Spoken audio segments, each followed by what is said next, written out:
Hindi ko rin alam B, basta sabi niya, "Ate, yung ano, nangaano siya na may inano kanina." Yung inaano mo, inaano siya. Kanina? Oo, galit na galit siya B, na ano ka daw ng inano mo na. Inano mo yun? Yung ano, wala akong inaano sa'yo ba? Din, nakita mo yung maikling buhok? Kasama mo?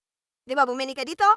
Oh, sabi niya, "Ate, pasabihan nga yun kasi inaano siya tapos kinuha niya yung ano ko, hindi naman siya inaano."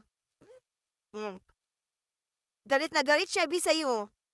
Sabi daw kita kay mama mo. Sabi, "Oo B, 'pag nakita ko ang mama niya, iaano ko siya kasi mamaya maaano na siya." Aanuhin na naman siya ng mama niya.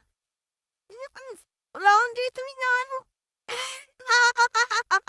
Hindi ko kasi alam pangalan. Basta be, mababa. Tapos yung kasama bumili dito na ano, yung bumili ka dito ng soft drinks ng maliit, yung bote. Ah, yun. Oo, di ba na ano mo? Yung, inano mo siya. Hindi ko inano yun. Uy, gaso sa tayo? Oo, inano mo, di ba?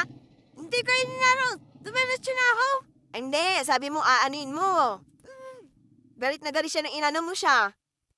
27, dalawa.